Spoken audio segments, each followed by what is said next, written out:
So what do you wish you have known in the first few years of your career? Yan, we will start with you.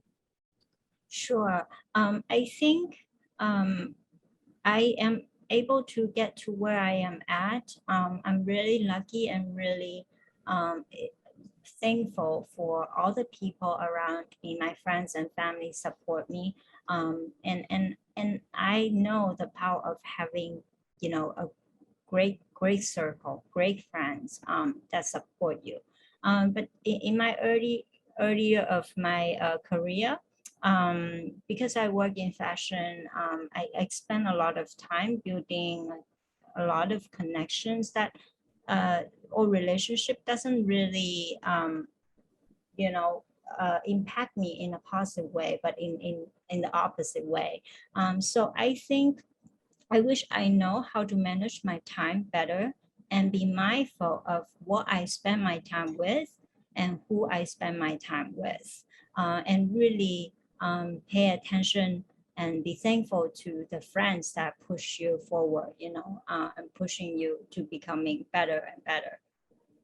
Great. Thank you so much, Yan. If you have a hard stop, feel free to leave. But I want to thank you so much for your awesome sharing.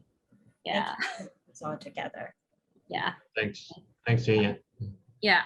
Next, Nick, what you are still very young and at your early career. So what do you wish you have known?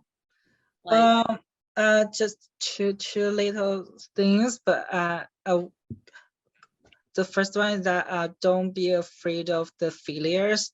So because growing up in China, so we did a lot of tests, and I was very afraid of the mistakes when I did tests. But really, after the test appeared, I was also afraid of doing things. Like, for example, if I wanted to participate in a competition, the first thing came to my mind was not I was excited, but I was a little bit afraid. What if I failed? What if I couldn't get the top 3? So those things came to my mind. But for now, I don't think those things are necessary for me. So just to fail fast and then fail faster, and then you can succeed faster. Just try as you can.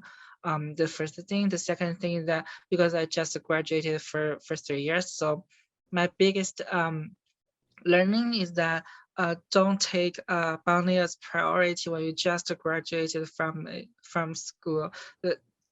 Check what you like to do, and pursue the way you want, and finally the money will come to your way.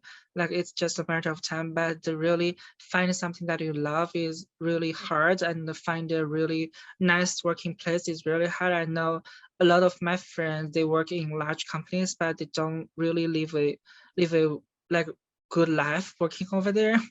So sometimes it really depends on team, but the working team, the working vibe is really not their style. They just do bear that kind of managing style or working style, and because of the money they get paid. But I don't think they can learn a lot of things where they can live a really good life out of that poisonous working environment. So that's my second little thing. Great. And then Joe, how about you?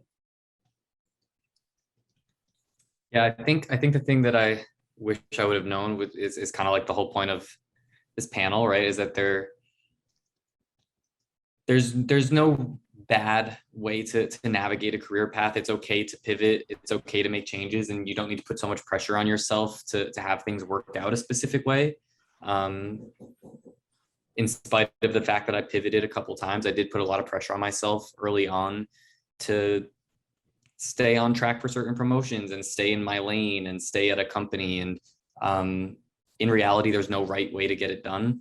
Whatever you value and whatever makes you happy at the end of the day, and gives you kind of the life that you want to live, I think that's the route that you should follow, even if it's not, a direct linear path. Got it. Great. Lastly, I want to turn to Gary for this questions. What do you wish you have known? Okay. I mentioned at the beginning of the answers, I got 3 job offers before I graduated. One of them is Google. Google AdWords basically is something, Lynn, you're doing related to the marketing, right? And I didn't realize at that time what engineering transferable skills would be applicable in marketing. So I decided it would be a bad fit for me to work for Google at that time. Okay. And then that's why I picked the Boeing company. The other company is the oil piping companies, a lot of money, but it's very dangerous. But reflecting that, I should have chosen Google at that time, because I think the company knew what transferable skills they're looking for when they hire engineering students into a marketing job. So I want to say that sometimes you may not see yourself fitting to that job, fitting to that role, but the companies, they have more experience. They may see you are the good fit for that job. So it goes back to my earlier answer. Sometimes you feel you're ready, but sometimes you don't feel you're ready, but others think that you're ready. So don't just limit yourself.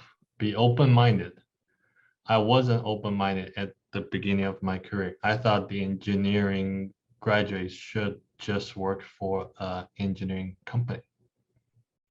Got it. That's like an awesome story Mhm. to kind of like closing out today's like the questions like we have been prepared.